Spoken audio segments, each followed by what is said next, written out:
So here I am with my Mavic Mini, absolutely superb, out for my first proper fly today. There she is. I've had it 500 feet away from me, I've had it 400 feet up, no problems whatsoever. There's the remote.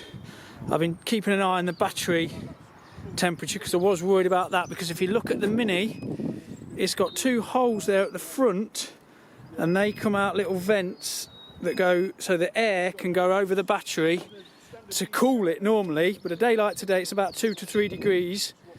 I was concerned that the battery might get cold. I've seen a couple of people on the internet that said I was flying and my drone got cold. The battery started off at about 21 degrees and by the time I'd finished flying it was at 27 degrees. It just got warmer all the time.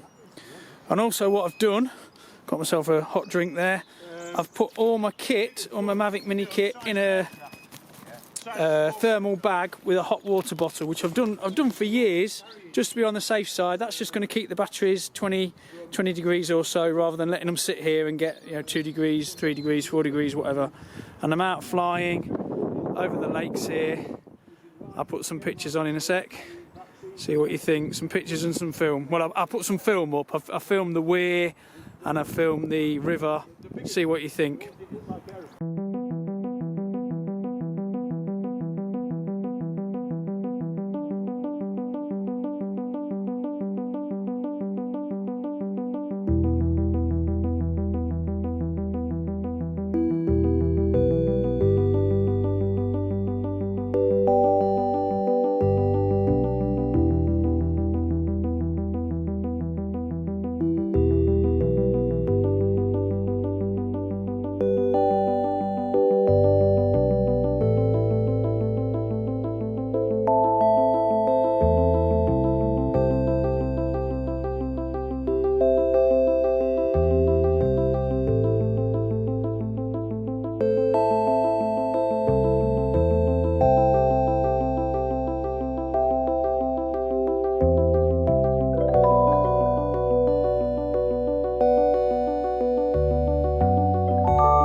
So I've put a new battery in just before I take off. I'm going to show you, and I've put, there you go, there's the battery info, hopefully you can see, 17 degrees. Now when I get that in the air, I'll check it again and I'll tell you what it goes to. So it's a 2-cell battery, look, you can see, you can check each cell. Always a good idea with drones, keep an eye on your batteries. I've got my batteries numbered up, labelled up, and the good thing today is I'm flying from the back of my car, so I brought a snack, brought hot drinks, I've got a toolbox with bits and pieces that I might need, all the things that make your life easier, more comfortable, and I got my little table, set my stall out, enjoy the flight.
So, been flying over the lakes, over the river, and around a church, which seems weird, flying over a road and over some buildings, but all done perfectly safely, perfectly legally with the Mini 2.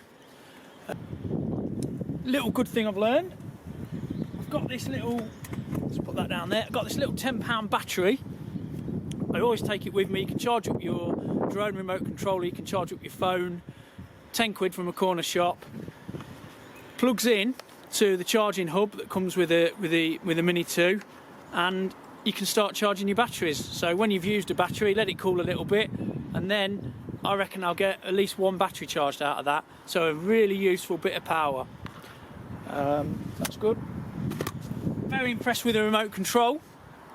I used the button there to go from video mode to still photo mode, no problem, that was really good. And I've got this button set to moving the gimbal up and down, because on the Mini you haven't got these collision avoidance sensors or obstacle sensors.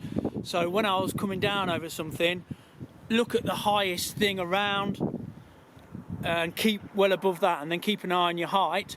But when I was coming down a little bit lower, then I'd just put the camera down, have a look underneath. Yeah, that looks okay. I've not gone over the top of a big tree or something, and then get on with what you're doing. But staying nice and high to be on the safe side. So those two controls, really, really useful. And you've got your controls in the middle for cine mode, sort of tripod, slow mode, normal mode, P mode, it's called normal mode, and then sports mode, which I haven't tried yet. Worry about sports mode today is, if you're flying really fast, you've got a lot of cold air rushing through that battery compartment, so I'm not going to do sports mode today. Still going to get used to the drone. Yeah, really good so far, really good. It's like, you can tell the drones are moving forward. I mean, I love my Mavic 2, I take it everywhere, but this, you can fly everywhere, and it's the difference. Little lead inside there for your iPhone, that slots inside when the top of the remote controller goes down, so I didn't realise that was there, so that was quite useful. Button there for taking pictures or stopping and starting video, and the scroll wheel there for moving the gimbal up and down. Yeah, really impressed. At 4K you've got a bit of zoom, 2x digital zoom, that's pretty good, impressed with that. So yeah, all round 550 quid, you're getting a lot of drone and a lot of fun.